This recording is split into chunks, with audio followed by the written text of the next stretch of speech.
أعوذ بالله من الشيطان الرجيم بسم الله الرحمن الرحيم إن الحمد لله ونحمده ونستعينه ونستغفره ونؤمن به ونتوكل عليه ونعوذ بالله من شرور أنفسنا ومن سيئات أعمالنا من يهده الله فلا مضل له ومن يضلل فلا هادي له وأشهد أن لا إله إلا الله وحده لا شريك له وأشهد أن محمدا عبده ورسوله أما بعد اللهم صل على محمد وآل محمد كما صليت على إبراهيم وعلى آل إبراهيم إنك حميد مجيد اللهم بارك على محمد وآل محمد كما باركت على إبراهيم وعلى آل إبراهيم إنك حميد مجيد رب اشرح لي صدري ويسر لي أمري واحلل عقدة من لساني يفقهوا قولي. அளவற்ற அருளாளனும் நிகரற்ற அன்புடையனுமாகிய ஏகனான அல்லாஹ் ஒருவனுக்கே புகழ் அனைத்தும் என போற்றி புகழனாகவும் நம் உயிரை விட மேலான உத்தம நபி ஸல்லல்லாஹு அலைஹி வஸல்லம் அவர்களின் மீதும் அவர்களுடைய பரிசுத்த குடும்பமான அஹ்லுல் பைத்துகள் மீதும் இன்னும் சத்திய சஹாபாக்கள் தாபீன்கள் தபோ தாபீன்கள் மீதும் உங்கள் மீதும் என் மீதும் உலக முஸ்லிம்கள் அனைவரின் மீதும் அல்லாஹ்வின் சாந்தியும் சமாதானமும் உண்டாகட்டுமாக என பிரார்த்தித்தவனாக இந்த உரையை ஆரம்பம் செய்கிறேன் இன்ஷா அல்லாஹ்.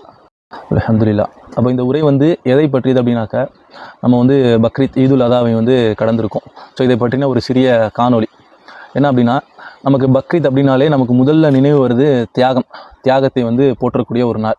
அப்போது நபி இப்ராஹிம் அலைஹிஸ்ஸலாம் அவர்கள் செய்யக்கூடிய தியாகம் பல்வேறு தியாகங்கள் இருக்குது. அந்த தியாகத்தினுடைய ஒரு உச்சம் அப்படின்ட்டு நம்ம இந்த சம்பவத்தை சொல்லலாம். எது அப்படின்னாக்கா, தன்னுடைய மகனை இறைவன் தனக்கு கட்டளையிட்டான் அப்படிங்கிற ஒரே காரணத்திற்காக அறுத்து பலியிடுவதற்காக சென்றக்கூடிய அந்த சம்பவம். ஸோ இதனுடைய விளைவாக இறைவன் அவர் புகழை உலகம் ஃபுல்லாக பரப்பி அவளை புகழ செய்தான். மேலும் தன்னுடைய உற்ற நண்பனாகவும் இறைவன் ஒரு மனிதனை ஏற்றுக்கொண்ட அந்த நிகழ்வும் இருக்குது.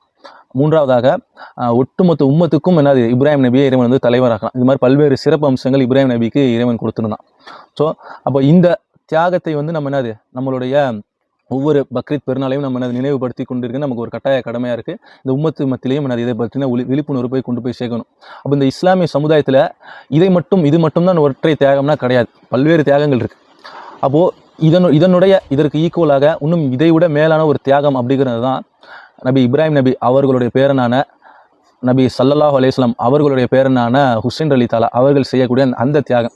ஸோ அதை எப்படி நம்ம இப்ராஹிம் நபி செய்த தியாகத்தை நம்ம மீண்டும் மீண்டும் பரப்புகிறோமோ, அதை மக்கள் மத்தியில் கொண்டு போய் சேர்க்கிறோமோ, அதை விட பன்மடங்கு இதையும் கொண்டு போய் சேர்க்கக்கூடிய ஒரு கட்டாயத்தில் நம்ம இருக்கோம் அப்படிங்கிறத நம்ம புரிஞ்சு வச்சுக்கணும். ஏன்னா இந்த தியாகத்தை குறித்து பல்வேறு கண்ணோட்டங்கள், பல்வேறு சர்ச்சைகள், பல்வேறு விளக்கங்கள் இருக்குது. அப்போ இது சரியான புரிதல் என்ன, எதற்காக அந்த சம்பவங்கள் நடந்தது, அந்த கர்பலா என்னும் அங்கே பாலைவனத்தில் எதற்காக ரசூல் ஸல்லல்லாஹு அலைஹி வஸல்லம் அவர்களுடைய குடும்பத்தை சேர்ந்த 70 பேர் அங்கே பலியிட்டாங்க. வெறும் இப்ராஹிம் நபியோட அந்த சம்பவத்தில் ஒற்றை நபர் தான் தன்னுடைய மகனை மட்டும் அறுக்கிறதுக்காக இப்ராஹிம் நபி சென்றாங்க, அங்கேயும் அறுபடலை. ஸோ அந்த சம்பவத்தை நம்ம அதிகமாக பேசுகிறோம்னா, இங்கே ரசூல் ஸல்லல்லாஹு அலைஹி வஸல்லம் அவர்கள் குடும்பத்தை சேர்ந்து 70 பேரையும் அறுத்து பலியிட்டாங்க. முக்கியமாக அவர்களுடைய ரசூலாவுடைய பேரனான ஹுசைன் அலி தலாவை தலை துண்டு செய்யப்பட்டு அதை சிரியாவுடைய நகரங்களில் உல பல்வேறு இழிவை ஏற்படுத்தினாங்க. அப்போ இந்த இழிவு, அந்த ஒரு இனப்படுகொலை, இதை நம்ம மக்கள் மத்தியில் அதிகமாக எடுத்து போய் கொண்டு போய் சேர்த்தாதான் மக்களுக்கு அந்த உண்மையான தியாக உணவை நம்ம மீண்டும் மீட்டெடுக்க முடியும். உண்மையான இஸ்லாத்துடைய புரிதலையும் நம்ம போய் கொண்டு போய் சேர்க்க முடியும் அப்படிங்கிறது நமக்கு இன்றைக்கி ஒரு கட்டாயத்தில் இருக்கும். அடுத்ததாக இந்த வரலாற்று சம்பவத்தை நம்ம சுருக்கமாக இந்த இடத்துல பார்ப்போம். என்ன அப்படின்னா, ரசூல் ஸல்லல்லாஹு அலைஹி வஸல்லம் அவர்கள் இந்த பூமிக்கு ஒரு மிஷனின் பிரகாரம் வந்தாங்க. அவர்களுக்கான ஒரு வேலை இருந்தது. ஸோ அந்த வேலையை சக்ஸஸ்ஃபுல்லாக முடிச்சுட்டு தங்களோட வஃபாத் ஆனது. அதுக்கப்புறம் இந்த இஸ்லாமிய உலகத்துக்கு அடுத்த தலைவராக, அடுத்த கலீஃபாவாக அபூபக்கர் அலி தாலா நியமனம் செய்யப்பட்டாங்க. ஸோ அவர்களுடைய மறைவுக்கு பிற்பாடு உமர் அலி தாலா, அடுத்ததாக உஸ்மான் அலி தாலா, அடுத்ததாக அலி அலி தாலா, அடுத்ததாக ஹசன் அலி தாலா, இந்த மாதிரி வரிசையாக 5 கலீஃபாக்கள் நியமனம் செய்யப்பட்டாங்க. அப்போ இவர்களுடைய காலகட்டம் அப்படிங்கிறது குரானையும் ஹதீஸையும் அடிப்படையாக நிறுவப்பட்ட ஒரு ஆட்சியாக தான் இருந்தது. ஆனால் இதில் குறிப்பிட்டு சொல்லணும் அப்படின்னாக்கா, உஸ்மான் அலி தாலா அவர்களுடைய காலகட்டத்தில் சில தவறுகள் உஸ்மான் அலி தாலா அவருடைய இஜ்திஹாதின் பிரகாரம் நடந்தது. அப்போ அந்த தவறின் விளைவாக அதற்கு அடுத்ததாக கலீஃபாக வரக்கூடிய அலி அலி தாலா அவர்களுடைய காலகட்டம் பல்வேறு இன்னர்களும் இடர்களும் உருவெடுத்தது.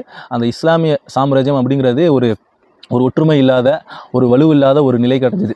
ஸோ இதற்கு முக்கிய காரணம் யார் வகுக்கிற அப்படின்னாக்கா, உஸ்மான் அலி அவர்களுடைய உறவினரான முஆவியா இப்னு அபு சுஃபியான். அதாவது எவ்வாறு ரசூல் ஸல்லல்லாஹு அலைஹி வஸல்லம் அவர்களுக்கு மிகவும் இடையூறாக இருந்த குறைஷியர்களிலே மூத்த தலைவரான அபு சுஃபியான் இருந்தாரோ, அவருடைய மகனான முஆவியா இப்போ இருக்கக்கூடிய அலி அலி அவர்களுக்கு கடும் பகைவராக, கடும் சூழ்ச்சி செய்யக்கூடியவராக இருக்கார். அப்போ முஆவியாவுடைய அந்த ஒரு நோக்கம் என்ன அப்படின்னாக்கா, இந்த இஸ்லாமிய உலகத்துக்கு நம்ம தான் அடுத்த தலைவராக கலீஃபாக வர வேண்டும் அப்படிங்கிறது அவருடைய உள்ளில் இருக்கக்கூடிய ஒரு எண்ணம். ஆனால் வெளிப்படையாக என்ன சொல்லிக்கிறாருனாக்கா, நம்ம வந்து உஸ்மான் ரலியல்லாஹு அவர்களுடைய கொலைக்கு வந்து பழி வாங்கணும் அப்படிங்கிற ஒரு பின்பத்தை காமிச்சு நம்ம அடுத்த தலைவராக வரணும் அப்படிங்கிறதுக்கான பல்வேறு சூழ்ச்சியை வந்து நிகழ்த்தினார்.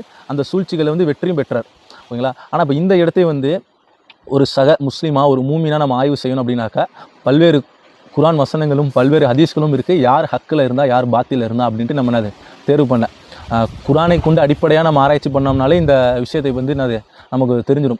அதையும் தாண்டி ரசூல் ஸல்லல்லாஹு அலைஹி வஸல்லம் அவர்களுடைய பல்வேறு முன்னறிவிப்புகளும் இருக்குது. எப்படின்னாக்கா, குரானுடைய புரிதலுக்காக முஸ்லீம்களுக்கே அலி ரலியல்லாஹு சண்டையிடுவார் அப்படின்னு சொல்லக்கூடிய ஹதீஸாக இருக்கட்டும், அம்மார் பின் யாசரை வந்து ஒரு கலகக்கார கூட்டம் கொல்லுங்கிற அப்படிங்கிற ஹதீஸாக இருக்கட்டும், இது மாதிரி பல்வேறு ஹதீஸ்கள் வந்து அலி ரலியல்லாஹு தான் ஹக்கில் இருந்தாங்க அப்படிங்கிறதுக்கான பல்வேறு ஹதீஸ்கள் இருக்குது. அப்போ இதை பற்றி நம்ம வந்து அது வேற ஒரு காணியில் விரிவாக பேசுவோம். அப்போ இந்த மாதிரி ஒரு சூழ்நிலையில் வந்து அடுத்த அலி ரலியல்லாஹு அவர்களுக்கு அடுத்ததாக கலீஃபாக நியமிக்கப்பட்ட ஹசன் ரலியல்லாஹு அவர்கள் என்ன செய்கிறாங்க, சில காரணங்களுக்காக அவர்கள் வந்து தன்னுடைய பதவி, தன்னுடைய கலீஃபாங்கிற அந்த ஒரு பிரதிநிதித்துவம் வந்து அது முஆவியா இப்னு அபூ சுஃபியானுக்கு தூக்கி கொடுக்குறாங்க. அப்போ கொடுக்குறப்பையும் சில கண்டிஷன் அப்ளை பண்ணி தான் கொடுக்குறாங்க. ஆனால் எப்போ வந்து தனக்கு அந்த ஆட்சி கிடைத்தது பிரகாரம் வந்து இருக்கக்கூடிய அனைத்து அடிப்படை குரான் ஹதீஸ் அப்படிங்கிற எந்த அடிப்படையும் பார்க்காமல் எந்த ஒரு ஷரியத்தையும் வந்து நிலைநாட்டாமல் தன்னுடைய மன இச்சைப்படி அது முஆவியா வந்து ஒரு 20 வருஷம் என்னதுனாக்கா இந்த இஸ்லாமிய சாம்ராஜ்யத்தை வந்து ஆட்சி செய்தார். அப்போ இந்த மாதிரி ஒரு காலகட்டத்தில் வந்து அன்றைக்கு இருக்க முஸ்லீம்கள் வந்து பல்வேறு இன்னல்களுக்கும் துன்பங்களுக்கும் ஆளாக்கப்பட்டாங்க. அப்போ தான் அவர்களே வந்து உணர்றாங்க, யாருக்கு வந்து கரெக்டாக இவ்வளோ நாள் வந்து அலி ரலியல்லாஹு தான் நம்மள என்னது கரெக்டான ஒரு பாதையில் வந்து அழைச்சாங்க, நம்ம தான் அவருக்கு என்னது ஒத்துழைப்பு கொடுக்கல அப்படிங்கிறத வந்து அப்போ இருக்கக்கூடிய அந்த மக்கள் வந்து லேட்டாக தான் ரியலைஸ் பண்ணுறாங்க.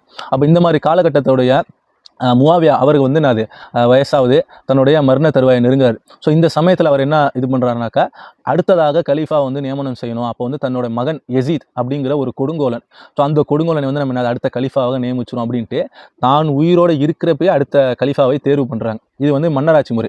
அப்போ இஸ்லாமை பொறுத்த வரைக்கும் இஸ்லாத்தில் வந்து ஒரு கலீஃபா இருக்கிறப்பே இன்னொரு கலீஃபா தேர்வு செஞ்சார்னாக்கா அவருடைய தலை வந்து துண்டிக்கப்படும். இதுதான் ஷரியத் சொல்லுது. ஆனால் இங்கே எந்த ஷரியத்தும் எடுபடாமல் ஒரு மன்னராட்சியை தான் அவர் வந்து நிகழ்த்தி கொண்டிருந்தார்.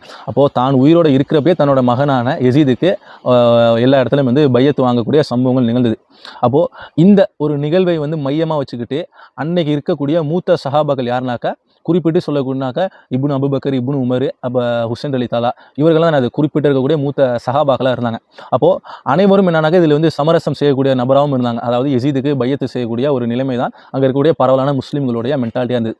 ஆனால் இந்த இடம் தான் என்ன அப்படின்னாக்கா, உண்மையான தீன் அப்படிங்கிறது அது மக்களுக்கு பிரித்து காட்டணும். மக்களுக்கு உண்மையான தீன் என்ன அப்படிங்கிறத மக்கள் மத்தியில் நம்ம இந்த இடத்துல சொல்லலைன்னா நாளைக்கு என்னது எத்தனை நூற்றாண்டு வந்தாலும் இஸ்லாத்தோடைய அசல் நோக்கம் என்ன, ரசூலா எதற்காக வந்தாங்க, எதற்காக குலஃபா ரஷீதுகள் வந்து இந்த இஸ்லாமிய உலகத்தை வந்து ஆட்சி செஞ்சாங்க அப்படிங்கிற எந்த ஒரு புரிதலும் இல்லாமல் மக்கள் வந்து அந்த குழப்பத்தில் வந்து ஆழ்ந்துருவாங்க அப்படிங்கிற ஒற்றை நோக்கத்திற்காக இந்த புரிதலை வந்து கொண்டு போய் சேர்க்கணும் அப்படின்ட்டு ஹுசைன் ரலியல்லாஹு வந்து ஒரு தியாக மனப்பான்மை மேற்கொண்டு அது ஒரு முடிவு எடுக்கிறார். அப்போது ஹுசைன் ரலியல்லாஹுக்கு ஏற்கனவே ரசூல் ஸல்லல்லாஹு அலைஹி வஸல்லம் பல முன்னறிவிப்புகள் செஞ்சுட்டாங்க. நீங்கள் வந்து கர்பலானுங்கிற அந்த இடத்துல வந்து கொல்லப்படுவீங்க அப்படின்ட்டு பல்வேறு முன்னறிவிப்புகள் இருக்குது. அப்போது இந்த முன்னறிவிப்புலாம் தெரிஞ்சும் நம்ம உயிரை கொடுத்தாவது இந்த இஸ்லாத்தில் வந்து ஹக் எது பாத்தில் அப்படிங்கிறத மக்களுக்கு நம்ம அதை பிரித்து காட்டணும். இதை வந்து இன்றைக்கி நம்ம செய்யலைனாலும் நாளைக்கு வரக்கூடிய சந்ததிகள் இதிலேருந்து படிப்பினை பெற்று உண்மையான தீனை வந்து புரிஞ்சுக்குவாங்க அப்படிங்கிற ஒரு தொலைநோக்கு பார்வையுடன் என்னது ஹுசைன் ரலியல்லாஹு அடுத்த கட்டத்தை வந்து மேற்கொள்கிறாங்க. அப்போ இந்த இடத்துல வந்து ஹுசைன் ரலியல்லாஹு மக்காவில் இருக்காங்க. நல்லா வந்து இந்த இடத்துல நம்ம நோட் பண்ணோம். இது வந்து துல்ஹஜோடைய பிற 8 மக்காவில் இருக்காங்க. அப்போ மக்காவிலேருந்து இவங்க வந்து என்னது புறப்படுறாங்க. எங்கே புறப்படுறாங்கன்னா பிற நாட்டுக்கு புறப்படுறாங்க. அப்போது இந்த இஸ்லாமிய சமூகத்தில் உலகத்தில் எங்கே இருந்தாலும் துல்ஹஜ் வந்துட்டாலே அதை ஹஜ்ஜு செய்வதற்காக மக்காவை நோக்கி வருவாங்க. எந்த பகுதியில் இருந்தாலும் குறிப்பாக மக்காவில் உள்ளவங்க அனைவரும் அதை ஹஜ்ஜு செய்யக்கூடியவர்களாக இருப்பாங்க. அப்போது இஸ்லாத்துடைய அடிப்படை கடமையான ஹஜ்ஜு அதை கூட அது செய்யாமல் மக்காவிலேருந்து ஹுசைன் ரலியல்லாஹு புறப்படுறாங்கனாக்கா அப்போ இந்த ஹஜ்ஜை விட இது ரொம்ப முக்கியமான ஒரு நிகழ்வாக ஹுசைன் ரலியல்லாஹு கருதுகிறாங்க. அப்போ இதன் விளைவாக என்ன பண்ணுறாங்கனாக்கா மக்காவை விட்டு வெளியேறி இருக்கக்கூடிய அனைத்து மக்களுக்கும் அனைத்து பகுதிகளுக்கும் பிரகடனப்படுத்துகிறாங்க. என்ன அப்படின்னாக்கா, யசீதுக்கு பையத்துக்கு கொடுக்கக்கூடாது, இது வந்து இஸ்லாமிய ஆட்சி கிடையாது, இது வந்து ரசூல் ஸல்லல்லாஹு அலைஹி வஸல்லம் அவர்களுடைய வழிமுறை கிடையாது, இது வந்து ஒரு பிதத்து, இது வந்து ஒரு மன்னராட்சி, இதற்கு எதிராக தான் ரசூல் ஸல்லல்லாஹு அலைஹி வஸல்லம் வந்தாங்க அப்படிங்கிறத மக்கள் மத்தியில் புரிய வைப்பதற்காக ஒவ்வொரு நாடாக வலம் வந்து மக்கள் அனைவருக்கும் என்னது இதை பற்றின புரிதல் கொடுத்தாங்க அப்படிங்கிறத இந்த இடத்துல நம்ம பதிவு செய்கிறோம். அப்போது இன்றைக்கி நம்ம ஹஜ்ஜு அப்படின்னாலே என்ன பண்ணுறோம், குர்பானி கொடுக்குறோம், அந்த தியாகத்தை வந்து நினைவுபடுத்துகிறோம், போய் வந்து ஹஜ்ஜில் வந்து நம்ம சில கிரிகையை சொல்கிறோம். ஆனால் அதை விட ரொம்ப முக்கியம் அப்படிங்கிறது இந்த இடத்துல நமக்கு ஹுசைன் ரலியல்லாஹு என்ன காட்டுறாங்கனாக்கா, இஸ்லாம் அப்படிங்கிற இந்த மார்க்கத்தில் அடிப்படை தீன் என்ன, அந்த தீனை வந்து புரிந்து கொள்வதுங்கிறது ஹஜ்ஜி செய்கிறதோட நமக்கு கடமை, அதற்காக என்னது போராடுவது, அதற்காக உயிர் தியாகம் செய்வதுங்கிறது அனைத்தையும் விட கடமை அப்படிங்கிறத இந்த இடத்துல நமக்கு பதிவு செய்கிறாங்க. அப்போது அடுத்ததாக ஒவ்வொரு நாடாக வலம் வந்த ஹுசைன் அலி தலா அவர்கள் அந்த ஒவ்வொரு பகுதியை சுற்றி வந்த விளைவு வந்து மக்களுக்கு வந்து புரிய ஆரம்பிக்குது. அப்போ இது வந்து இஸ்லாமிய ஆட்சி கிடையாது, இது வந்து தீன் கிடையாது, இது வந்து மன்னராட்சி, இதற்கு எதிராக தான் ரசூல் ஸல்லல்லாஹு அலைஹி வஸல்லம் வந்து போராடினாங்க அப்படிங்கிறதை புரிஞ்சு கொண்டு ஒவ்வொரு பகுதியிலும் என்னது விழிப்புணர்வு அடைகிறாங்க. ஸோ இதை வந்து உற்று கவனித்த யசீத் என்ன பண்ணுறானாக்கா ஹுசைன் அலி தலாவை கொல்லணும் அப்படின்னு என்னது முடிவு பண்ணி ஒரு படையை வந்து ரெடி பண்ணி ஹுசைன் அலி தலாவை வந்து கொல்லுவதற்காக அனுப்புகிறான்.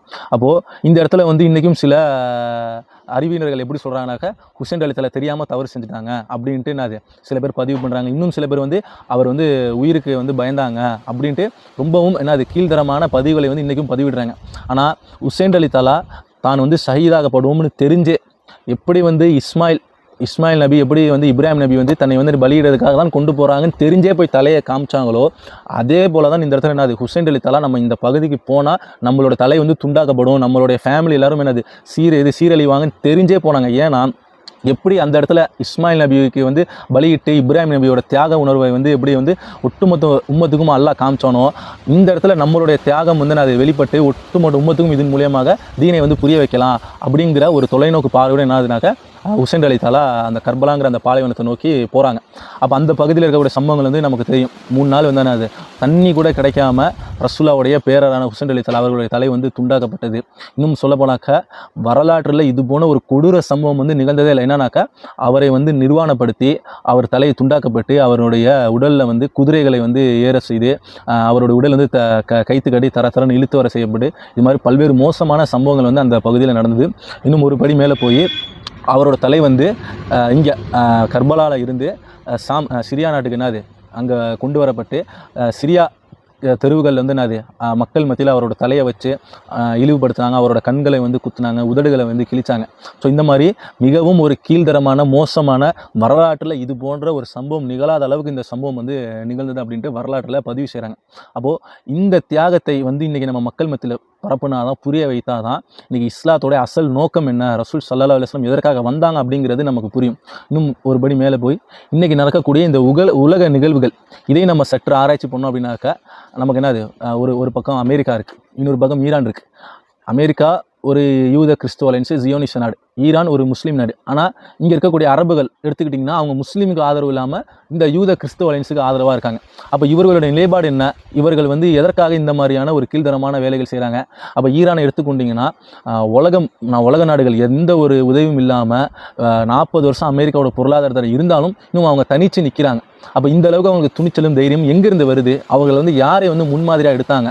எப்படி வந்து அன்றைக்கி கர்பலாவில் ஹுசைன் அலி தலா ஒரு மிகப்பெரிய படையை எதிர்த்து நின்றாரோ அதே போன்று இன்றைக்கி வந்து ஈரானுங்கிற ஒரு நாடு உலகம் ஃபுல்லாக இருக்கிற அனைத்து தீய சக்திகளையும் எதிர்த்து நிற்கிது. ஓகேங்களா? அப்போது இஸ்லாத்துடைய அசல் நோக்கம் என்ன அப்படிங்கிறது இந்த இடத்துல நமக்கு தெளிவாக்கப்படுது. என்னென்னா தீமைக்கு எதிராக நன்மையை வந்து நிலைநாட்டணும். அது வந்து கீழ்மட்டமாக இருந்தாலும் சரி மேல்மட்டமாக இருந்தாலும் சரி அனைத்து தரப்பிலும் நம்மளால் என்னது இயன்ற வரை நன்மையை வந்து என்னது நிலவு செய்யணும் அப்படிங்கிறது நமக்கு புரிய வருது. அப்போ இந்த தீமைக்கு எதிராக நம்ம என்ன விலை வேணாலும் கொடுக்கலாம், நம்மளுடைய உயிரை கூட தியாகம் செய்யலாம் அப்படிங்கிற அந்த ஒரு தியாக மனப்பான்மையும் என்னது இந்த சம்பவங்கள் மூலியமாக நமக்கு மீண்டும் மீண்டும் என்னதுனாக்கா ஊட்டப்படுகிறது. எப்படி வந்து ரசூல் ஸல்லல்லாஹு அலைஹி வஸல்லம் தன்னுடைய பேரரான ஹசன் ஹுசைன் இருவருமே இந்த ஒரு புனித போரில் ஷஹீதாகப்படுவாங்கன்னு தெரிஞ்சும் தன்னுடைய ஒரு குடும்பம் வந்து கர்பலாங்கிற அந்த பாலைவனத்தில் அநியாயமாக கொல்லப்படுவாங்கன்னு தெரிஞ்சும் இப்படி வந்து இப்ராஹிம் நபி இஸ்மாயில் நபியை பலியிட்டார். அதே போல் ரசூல் ஸல்லல்லாஹு அலைஹி வஸல்லம் இந்த இடத்துல தங்களுடைய மகன்களை தங்களுடைய பேரன்களை பலியிட்டாங்க. அப்போ இந்த தியாகம் அப்படிங்கிறது தீமைக்கு எதிராக நடக்கக்கூடிய ஒரு தியாகம். ஸோ இதற்காக இஸ்லாத்தோடைய அடிப்படை புரிதலுக்காக அந்த தீனிற்காக நம்மளுடைய தியாகம் அப்படிங்கிறது அது மிகவும் உயர்ந்ததாக இருக்கணும் அப்படிங்கிறது நமக்கு என்னது இவர்கள் மூலியமாக நமக்கு என்னென்னா ஊட்டப்படுகிறது. அப்போது நம்மளும் இது போன்ற தியாக நிகழ்வுகளை நம்மளுடைய வருங்கால சந்ததிகளுக்கு அதிகமாக நினைவுபடுத்தி அந்த தியாக மனப்பான்மையை ஊட்ட வேண்டும். எவ்வாறு நபி இப்ராஹிம் அலைஹிஸ்ஸலாம் தன்னுடைய மகனை வந்து அறுத்து பலியிட்ட அந்த தியாகம் இருக்கோ அதே போன்று நபி ஸல்லல்லாஹு அலைஹி வஸல்லம் அவர்களுடைய தியாகம், அடுத்ததாக ஹுசைன் அலி தலா அவர்களுடைய தியாகம் எவ்வாறு இருந்ததோ இந்த மார்க்கத்திற்காக, அதே போன்று இந்த இஸ்லாமிய இந்த தீனுல் மார்க்கத்திற்காக எதையும் இழக்கக்கூடிய அந்த தியாக மனப்பான்மை நம்ம அனைவருக்கும் இருக்க வேண்டும். குறிப்பாக நம்மளுடைய செல்வங்கள், நம்மளுடைய குழந்தைகள், நம்மளுடைய சொத்து சோகன் அனைத்துமே அது இறைவன் வந்து தன்னுடைய திருமறையில் சோதனைங்கிறான்.